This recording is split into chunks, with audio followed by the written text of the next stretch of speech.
Welcome back. If you just joined us, you're watching the news at 10 on Channels Television, broadcasting live from Lagos. A quick reminder of our main stories now. We told you that conflict death toll trails the suicide bombing.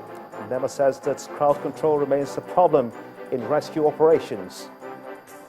The People's Democratic Party, the PDP, accuses President Muhammadu Buhari of inefficiency in his first month in office.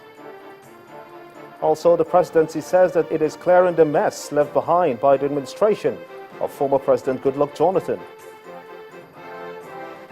And marchers in the Tunisian town of Sousse condemned the killing of 38 people, mostly tourists, by militants on a nearby beach.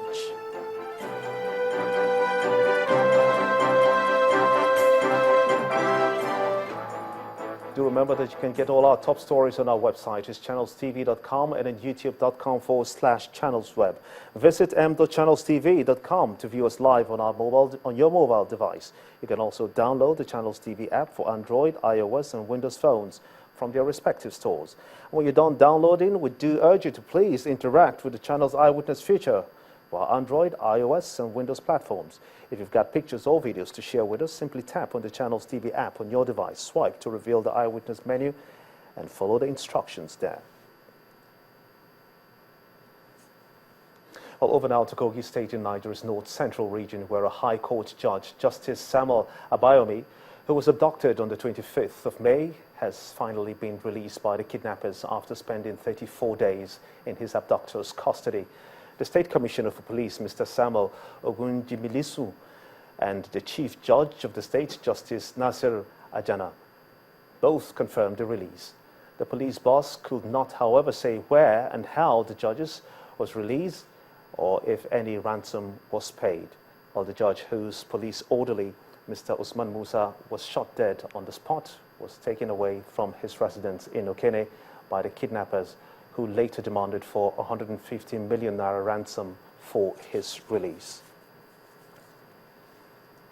Also, medical experts and members of civil society organizations have advocated support rather than punishment for illicit drug users. They say it's a more effective way to win the fight against drug abuse and illicit trafficking in Nigeria.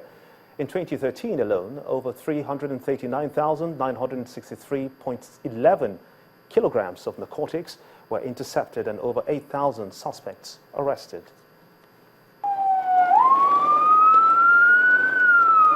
The Nigerian government, through the National Drug Law Enforcement Agency, has clamped down on illicit drug users and traffickers in recent times. In 2013 alone, over 339,968.11 kilograms of narcotics were intercepted and over 8,000 suspects arrested. While these efforts have yielded some results, civil rights activists say the use of force alone cannot curb this menace. We'll be talking about the war against drugs, but the war has led to rebellion, to death and all that. And for years, I think almost 100 years now, the war has not been won. So when we begin to look at it from another angle of treatment, rehabilitation, prevention, and also care and harm reduction, I think we'll go a milestone to see that supply, once demand can be cut off, supply to the barest minimum will not be needed any longer. The group also believes that when society stops this stigmatization and parents pay more attention to their children, the problem of drug abuse and illicit trafficking can be reduced. Drug addiction is a disease. So if you don't come out as a mother and voice out what your problem is, you believe that only when my child is sick, malaria, HIV, cancer is a disease. No, drug addiction is what we have in Nigeria. And unfortunately, I'm sorry to say, I don't know, with the new master plan of the drug, I think Nigeria will act better. The federal government on Friday launched a new 5-year master plan to tackle the problem of drug abuse and illicit trafficking in Nigeria. It's expected, therefore, that the implementation of this plan and suggestions from rights activists will go a long way to manage the situation. It is rocking the People's Democratic Party. That would be the crisis rocking the ruling APC, especially as it affects the National Assembly, has been described as a distraction which will soon fade away. Former governor of Benue State and serving senator representing Benue Northwest, Senator George Akume, says that Nigeria has the right to put pressure on them, but has promised his party will not fail Nigerians. He, however, says that members of the party in the National Assembly must respect party wishes to resolve the leadership crisis rocking the legislative arm of government. Senator Akume was a guest on our political program, Politics Today. I believe Nigerians are watching us closely, and frankly, they are entitled to do so because to whom much is given, much is also expected. The president of this country, Muhammadu Buhari, is determined to steer this country to safety. The challenges are enormous. He has the competency and the capability to do it. He will do it, in spite of these distractions that are happening today. Some delay in takeoff because the list of ministers cannot come to us until we come back from the so-called one. Whatever it is, the government is totally committed to transforming this country. And so these little distractions here and there, we can still recover lost ground when we come back. And I want to use this medium to address Nigerians to be a little bit patient. You see, solution to problems cannot be as instant as coffee, particularly when these problems are so complex structurally, and even culturally, and even politically. And therefore, let them not lose faith. We are going to overcome this challenge that the party is going through, and will come on stronger. And we want to believe that each and every member of this party must recognize one thing, that he must subordinate his own interest to the interest of the party. Meanwhile, the PDP lawmaker Honorable Mulikata Konde Adeola sees the leadership impasse in the National Assembly as unfortunate and the fracas which took place on the floor of the chamber last week. She says it's difficult to explain the one-month break embarked upon by the National Assembly, especially at such a critical time in the life of the nation. She was also a guest on Channels Television's political program earlier tonight, Politics Today. She advised the ruling APC to allow the current stand of some members of the National Assembly in the interests of the nation, even as it is against the wishes of the party. For some reason, I wouldn't know why, the break from last week to July 21st. But I'm sure that whatever it is, Nigerians are not happy seeing what they need. This recess will give time and the members of the National Assembly enough time to settle all the problems and then get back to work. Because if they come on a daily basis and they are not able to do anything and we see a lot of fighting and all that, I don't think that is good for us, internationally as a country. So it's better now that they've gone on recess, they'll be able to settle all the problems, even though the recess may not have, come at this particular time. But to settle all the problems on hand, the legislature needed to go on recess at this time. All right. It now depends on what the party is able to achieve within this recess time and then allow the members to get back to work. I think the APC should allow sleeping dogs to lie because the interest of the country is paramount to any other interest, whether party interest or group interest. I think the Nigerian interest is paramount. Well, it's been a month since the inauguration of President Muhammadu Buhari, but the People's Democratic Party, the PDP, is asking Nigerians to join in praying for the government of Muhammadu Buhari to succeed. In a statement today by its publicity secretary, Chief Olisa Metu, it describes the federal government's activities as 30 days of motion without movement. The PDP says it is deeply worried that the president, who promised to unveil his cabinet 2 weeks after his inauguration, has not been able to decide on key appointments such as the ministers and advisors in key sectors of the economy. Chief Metu adds that the situation is taking its toll on the economy, which has, according to him, in the last 30 days witnessed unprecedented decline. While the PDP spokesperson also criticized the president's handling of the country's insurgency since assuming office.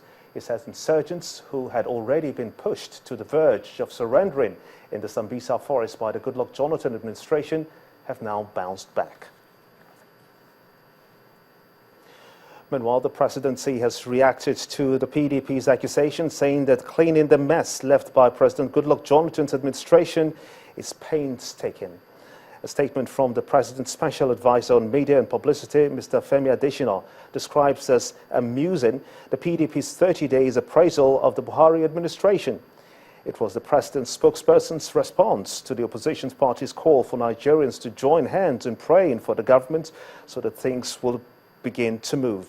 Well, according to Mr. Adesina, the Buhari administration is naturally contemplative because there was absolutely no rhyme or reason to the way PDP ran the country, particularly in the immediate past dispensation. That is why they argue on stability, saying that it's being cleared out, and it requires scrupulous and painstaking planning, they say. They also add that the minority of the seized inheritance by President Buhari will be evident when stolen money amounting to billions of dollars is recovered and returned to the nation's treasury. Mr. Adesina says that it is just a matter of time before Nigerians will be able to determine who is serving them accountably and who has taken them for a ride. Now, relations between Bowen University and their host Iwo community in Osun State have become frosty over electricity supply. The leaders of Iwo town have refused to grant the institution access to their newly installed step-down transformer to tap power from it. They accused the university of wanting to reap where it did not sow. Bowen University, on its side, says that due process was not followed to get them involved. Now you're talking.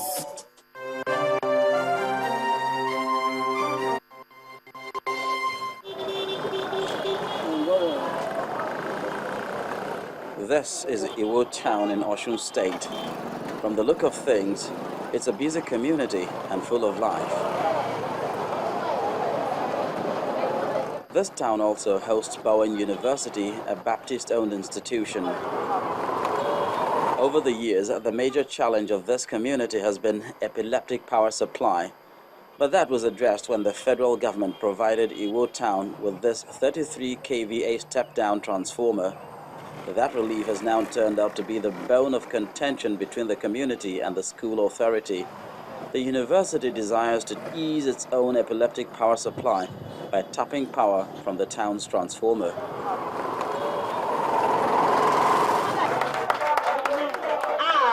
This has prompted this town hall meeting among residents of the community.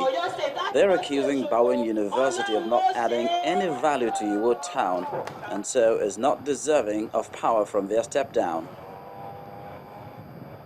When the transformer was brought, we informed the university and asked them for assistance. Rather, they told us to sign a document, which we refused to sign. They have not done anything for us, and now they want to tap light from the transformer. Even if our leaders agree, we will not allow them unless they do something tangible for our community. While that meeting is on, the community's leaders and the university are in for peace talks at the palace of the Oluwo of Iwo, the traditional head of the town. Outside the palace, protesting youths are carrying placards with different inscriptions, insisting they will not go back on their decision. They are not doing anything economically or otherwise with the community.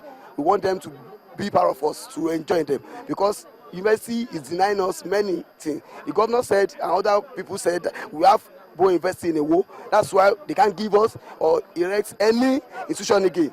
Meanwhile, we must sort the benefit of being with us. But in its defense, the registrar of Bowen University explains that the institution was not officially carried along in the process of requesting for the transformer. Can individual just walk into an institution and ask for money?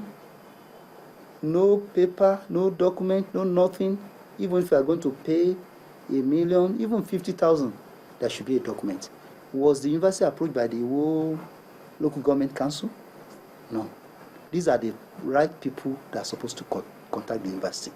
Of course, the university will play its role, and the university is still playing its role. He insists that the institution has been alive to its corporate social responsibility to Iwo town, as no fewer than 196 Iwo indigenes are part of the institution's workforce. there are scholarship earmarked specifically for Igbo indigenes, which has been done. People are being employed both into academic and non-teaching staff. The peace meeting ultimately ended in a deadlock, but another meeting has been scheduled by the Palace Council to resolve this crisis between the university and the Igbo community to avert a possible breakdown of law and order.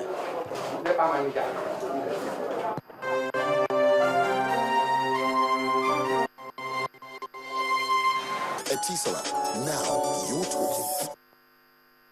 Still ahead on the news at 10, Kaduna State Governor Madam Nasir El-Rufai announces plans to create 300 jobs for youths in the state.